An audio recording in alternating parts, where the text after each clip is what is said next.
Aujourd'hui, je vais vous parler d'une guerre dont peu connaissent l'enjeu et dont même peu connaissent l'existence. Il s'agit du plus grand conflit du XXIe siècle. Celui qui sera reconnu vainqueur de cette guerre sera celui qui décidera du devenir de l'humanité, de la direction que nous allons prendre. Et donc sur 2 vidéos, je vais essayer de vous exposer ce conflit et le devenir des humains au XXIe siècle. Les 2 voies qui s'ouvrent à eux. Traditionnellement, on appelle ces 2 voies les anciens et les modernes. Le nœud du conflit est sur la reconnaissance de la plus haute connaissance humaine. Vous êtes-vous déjà posé la question?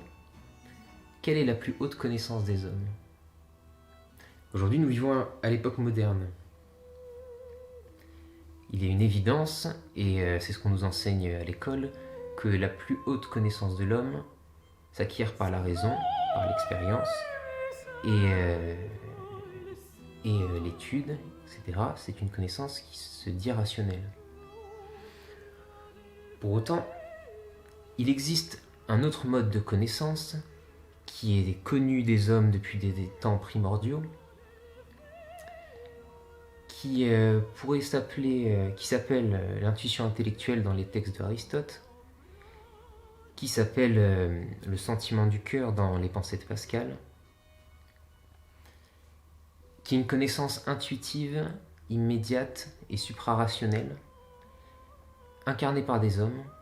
Est-ce que vous êtes déjà demandé d'où tirer sa connaissance Lao Tzu, qui du coup est né avant le Christ, en Chine, et si même aujourd'hui nous lisons ces textes, on est impressionné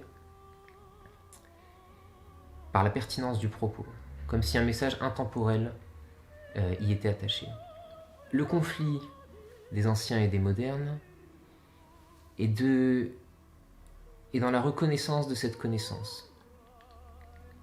C'est-à-dire, est-ce que la connaissance la plus haute des humains est cette connaissance rationnelle qu'on nous enseigne et qu'on nous transmet dans nos écoles, ou est-ce que la connaissance la plus grande des humains est cette connaissance suprarationnelle que détenait notamment Lao Tzu, mais bien d'autres, Pascal aussi, Aristote aussi, et je ne vais pas faire une liste dans cette vidéo.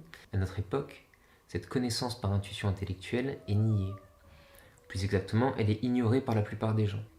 On ne saurait pas reconnaître qui est un sage et donc qui incarne cette connaissance.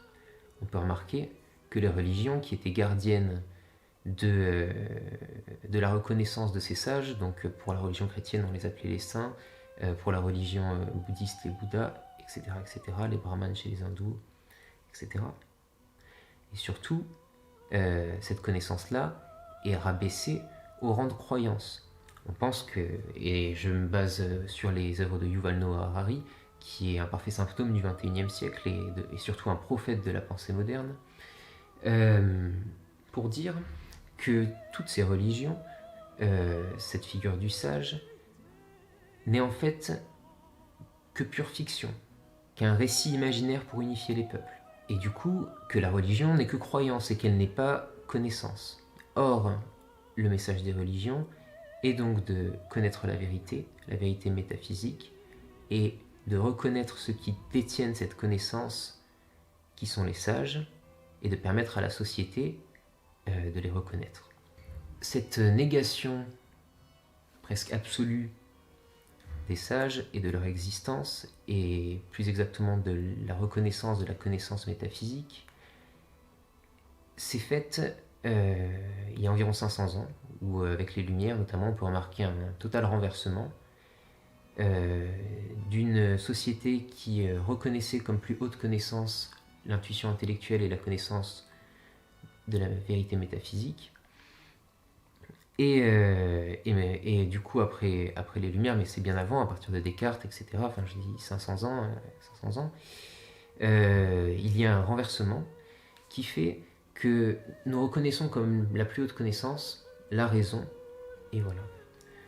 Aujourd'hui, cette guerre est plus d'actualité que jamais, puisqu'il y a un nouvel enjeu qui est la science.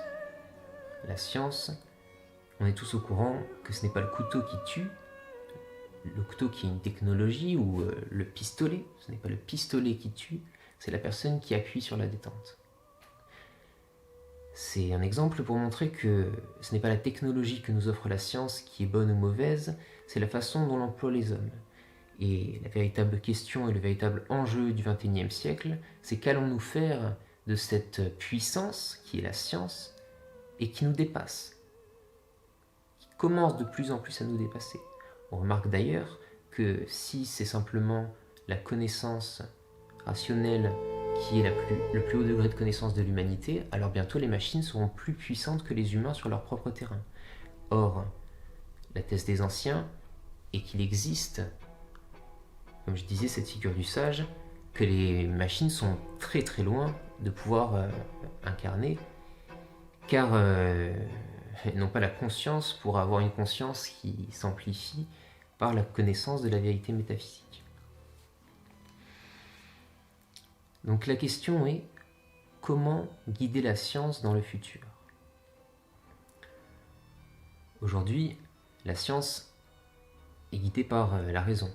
Mais puisqu'on est à l'époque moderne et que la raison est ce qui est reconnu comme le plus haut chez l'être humain, donc dirigé par la loi, qui est le fruit et la cristallisation des différentes raisons qui ont offert une norme suffisante pour régler notre monde. Aujourd'hui, dans notre système rationnel,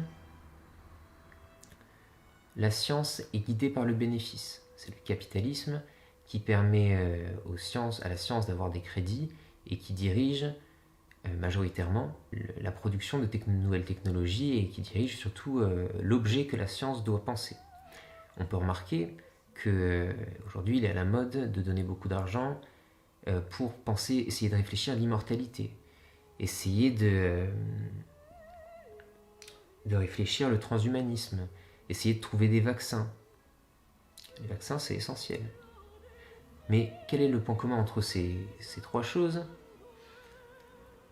Ben c'est simple, c'est qu'il y a beaucoup d'argent qui se cache derrière. Si on trouve l'immortalité, c'est un business incroyable. Pareil pour un vaccin, pareil pour le transhumanisme.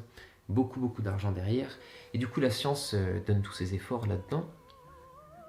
Et on peut remarquer que l'environnement a été une question que les scientifiques même, la communauté scientifique même a soulevée, mais qui n'a pas eu écho auprès des gens qui avaient l'argent pour pouvoir guider la science et lui donner les fonds suffisants pour penser l'objet qui est l'environnement et la crise écologique.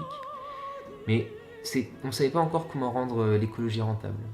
Maintenant, on sait de mieux en mieux comment tirer un bénéfice de l'écologie, et donc on peut voir l'environnement qui arrive au devant de la scène et qui va être un nouvel objet de consommation, si ce n'est pas déjà le cas.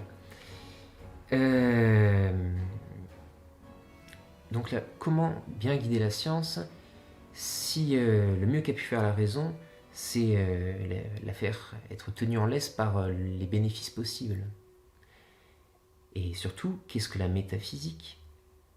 Qu'est-ce que les sages pourraient apporter à notre époque ? Et pourquoi seraient-ils plus à même de guider la science ? Eh bien, c'est simple. La première chose, c'est qu'un sage pense et connaît la totalité. Non pas d'un point de vue quantitatif, mais d'un point de vue qualitatif. Ce qu'il pourra apporter à la science, c'est une direction, un ordre. C'est une vue claire des possibles et surtout le discernement nécessaire pour orienter la science à travailler et à développer sa pleine puissance qui, au final, à la fin, se cristallise en des technologies sur des objets qui seront nécessaires pour l'humanité et non pas sur des objets qui seront nécessaires à quelques humains qui sont ceux qui détiennent aujourd'hui l'argent. Cette question de l'autorité qui serait le plus à même de guider la science se pose à notre époque plus que jamais, puisqu'on fait face à des problèmes globaux, à des problèmes mondiaux. Les États ne sont plus à même de répondre seuls à la crise écologique ou différentes épidémies, pour ne prendre que les exemples qui nous sont les plus contemporains. Mais on sait que la science le pourrait.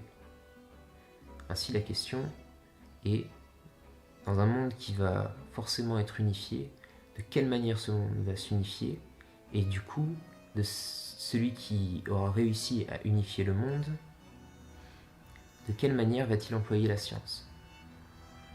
On va penser tout ça dans la deuxième vidéo. Voilà.